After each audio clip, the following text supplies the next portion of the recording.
Halo semua, apa kabar kalian? Semoga kalian tetap diberi kesehatan dan sebuah kekuatan untuk menjalani kehidupan kalian yang menurut kalian itu sangat sulit untuk dilewati. Karena mungkin sebelumnya kalian telah melewati hari-hari kalian yang sangat berat dan kini harus mempersiapkan diri kalian juga untuk hari esok, di mana kita nggak tahu hari esok itu bakal terjadi apa ya, karena hari esok itu adalah hari yang sangat goib.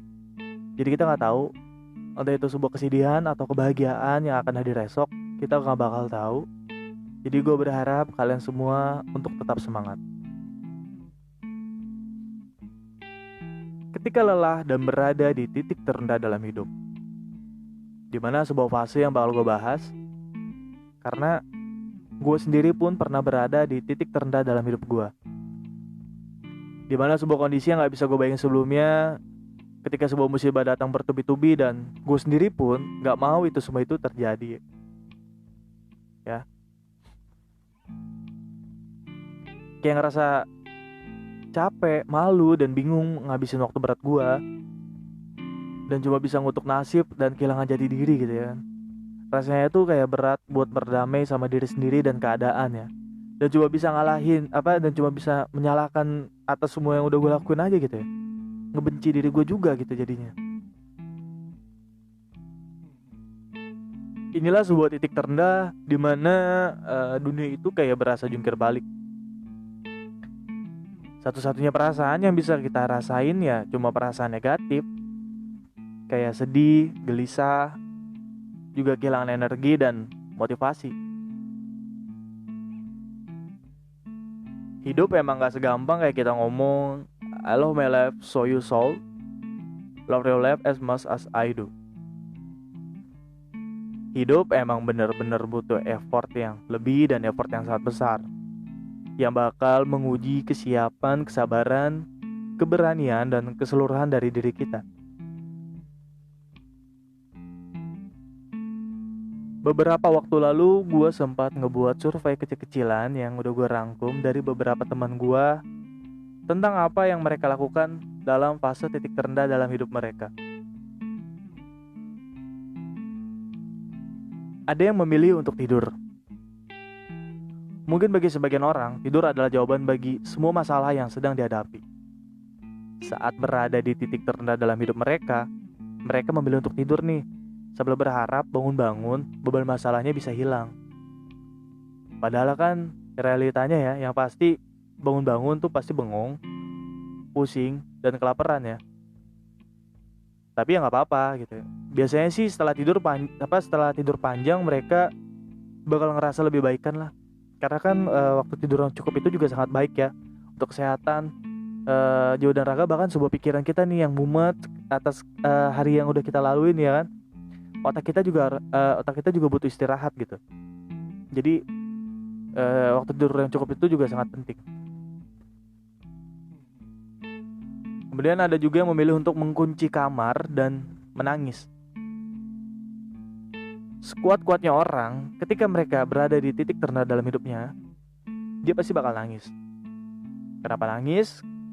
Karena air mata adalah respon otomatis yang muncul dari tubuh kita ketika dalam keadaan tertekan ataupun terluka. Dengan menangis, tubuh kita juga melepas hormon stres. Makanya nih, kita bakal ngerasa lebih baik atau lega setelah habis nangis. Nangis gak apa-apa, asal jangan berlarut-larut. Dan terakhir ada yang memilih untuk menyendiri. Ketika berada di titik terendah dalam hidup, kita biasanya menghindari bertemu orang lain. Alasannya sih sederhana. Kita gak pengen orang lain itu tahu kalau sebenarnya kita itu lagi seberantakan itu. Kita kemudian bakal lebih suka menarik diri untuk berkontemplasi dan memikirkan kenapa kita bersedih dan bagaimana cara kita untuk menghadapi kesedihan itu ya. Yang ujung-ujungnya juga bakal berakhir dengan tindakan membenci diri sendiri dan merasa tidak berguna.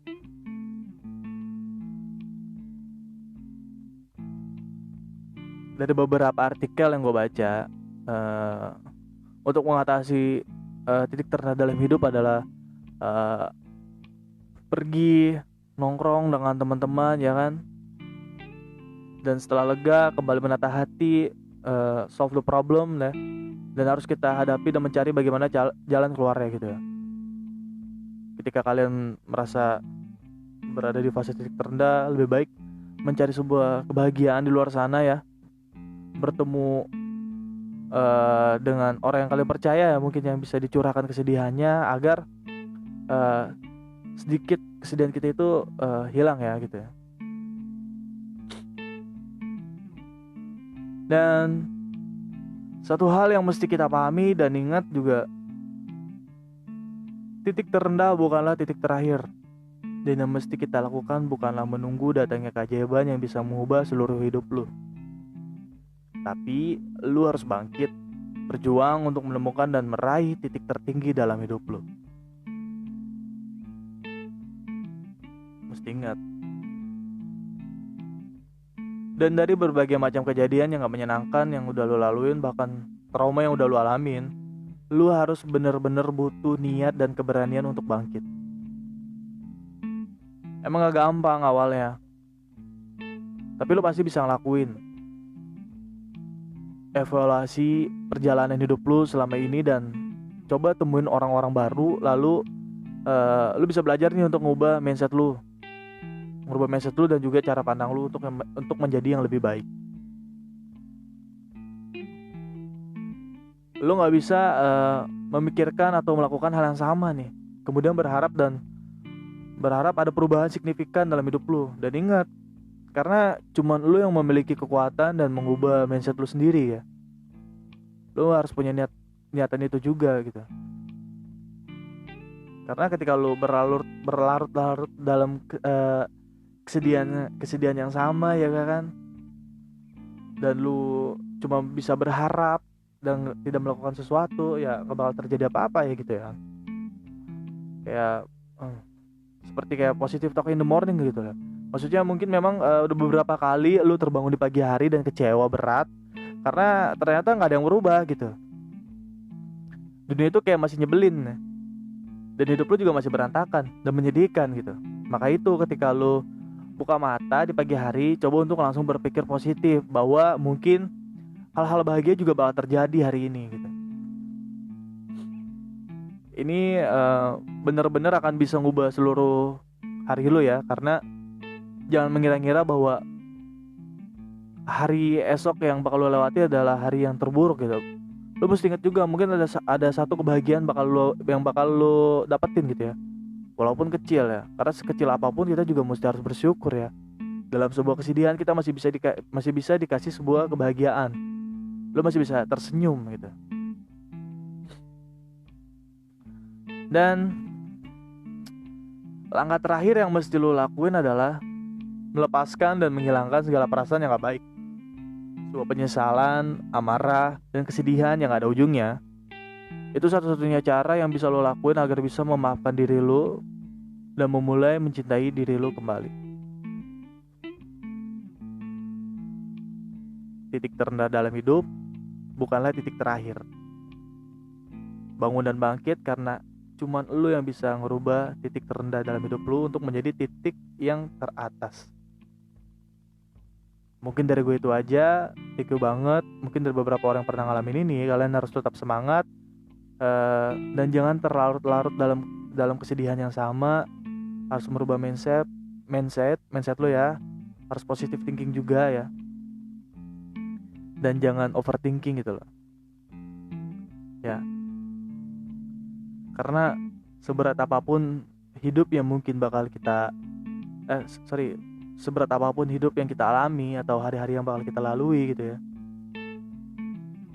kalaupun kita stuck di situ-situ aja dan tidak melakukan apa-apa dan cuma bisa menyalahkan keadaan dan bersedih gitu dan tidak melakukan apa-apa, ya lu bakal terjebak di fase itu terus gitu ya. Effort yang sangat besar lu mesti tumbuhin agar lu bisa siap untuk melewati hari-hari lu. Kesabaran lu diuji, kekuatan segala macam, keseluruhan dari diri lu itu bakal diuji ya.